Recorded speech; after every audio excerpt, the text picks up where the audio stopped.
All right, so I got this beat pulled up that I'm working on, and I got the sequences divided up by different loops that I just created with the sample chops. So I have, this first loop.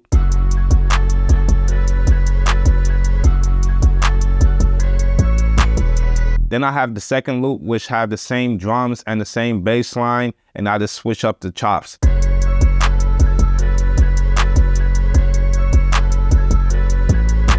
And then I just have an intro.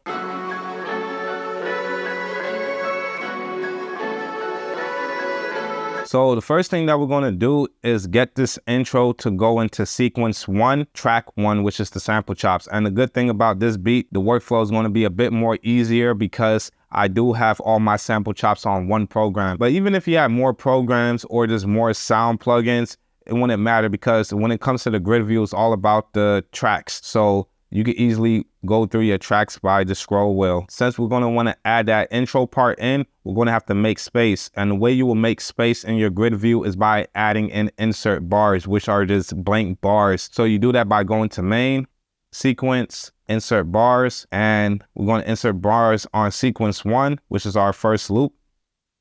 And we're going to put in 4 bars because the intro is 4 bars. And we're going to put that before bar 1 so that it could start at the beginning. And now you can see that it added 4 blank bars. So 1, 2, 3, 4. And then we could go to main again, go to sequence, and then go to copy bars.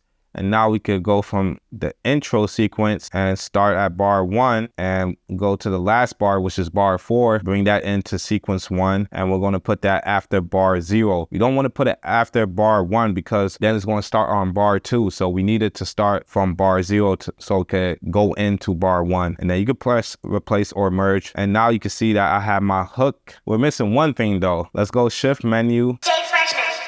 I'm gonna just add it to the pad 14, go back to grid view. I gotta start towards the end of the first 4 bars. Hit overdub.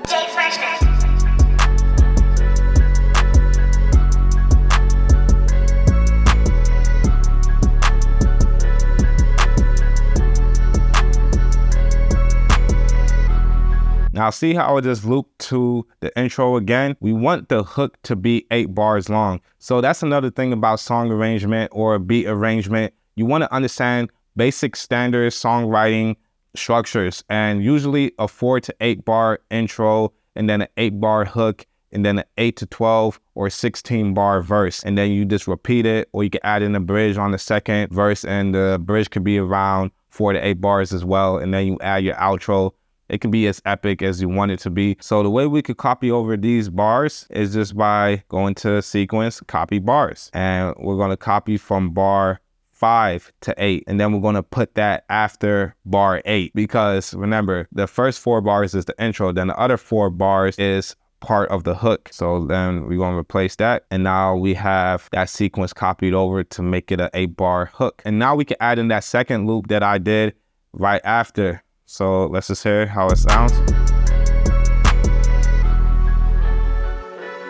Matter of fact, I just had an idea that just came to me. We're going to go back to track 1, and I'm actually going to bring back in this like intro to like transition into the second chop style that I did. So a quick way to do this, hold down shift, copy, come up here, use the scroll wheel and go to the 13 bar. As you can see, I can't go any further. So now that I'm on a Fort Q link, I can extend it out, and I could just go over to 13 bar, hold down shift and paste it. And the way we're going to bring in that second part, we're not going to be able to go copy bars again because the limit is 8. Now, I don't know why Kai did that. I ain't gonna lie, that kind of set back this workflow for being seamless. But we can still use events. The only thing about events is just going to copy over the tracks one at a time. It's not going to copy over that whole sequence. But remember, if you was making a beat from scratch, you would have the structure that's building out in the grid view. So it wouldn't even be that crazy. So we're going to start from the loop 2, bar 1 to bar 4 and bringing it into loop 1.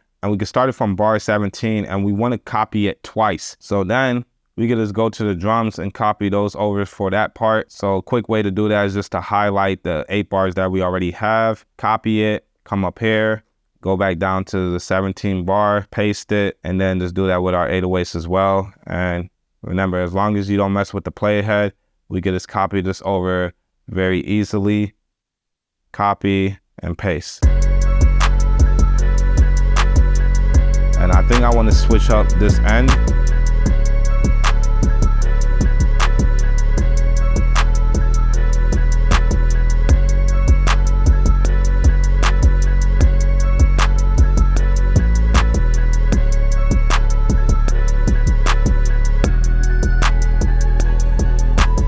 But what I want to do is I could just drop out these last 2 beats, cut that out, go to the 808 and just cut out these last 2 notes.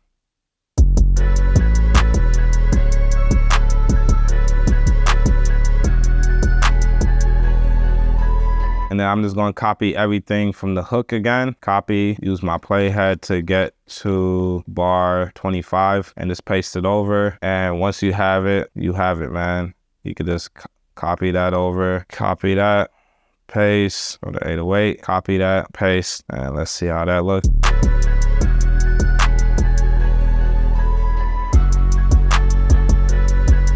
All right, so now we're getting somewhere.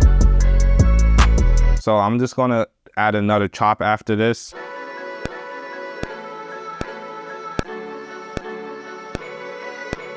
Let's just see how the 808 would sound right there. So the 808 is already highlighted, and then start directly on bar 37 and then just paste that. And it should come in right here. 808. Yeah. Yeah.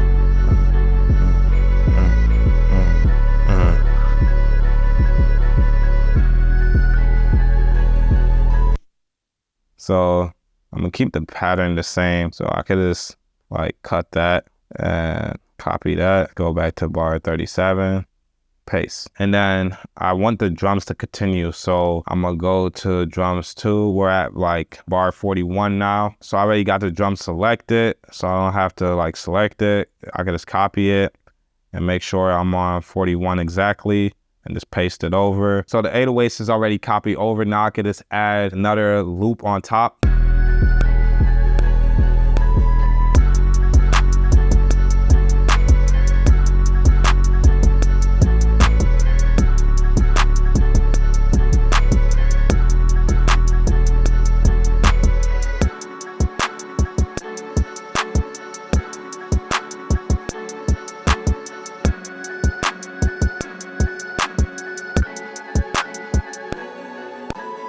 And then you can just go into the hook, man. That one I kind of extended out a bit further. I was just feeling myself. And we can just add in the hook again. We at bar 49 now. Paste that in. And use our second cue link to add more bars. And then we're just going to get an outro going. So I'm just going to extend it out a bit. Go to drums, just copy, go to paste. And then I don't even have to look at the 808. Now we can just play from here.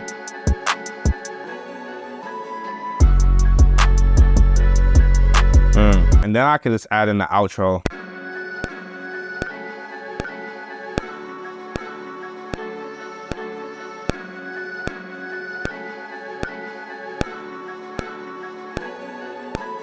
And just end it off like that, man.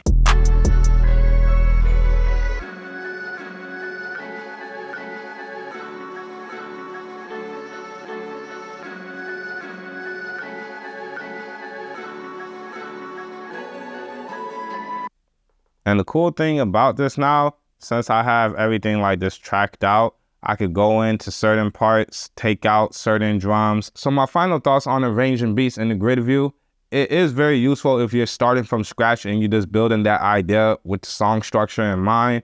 But if you already have sequences already built, it probably will be best to just follow through with your sequences. And it's actually a great way as well. So if you're coming from a DAW to the MPC, I advise to watch that video as well. So if you like this video, make sure you like and subscribe. And thanks for watching, and peace to the next one.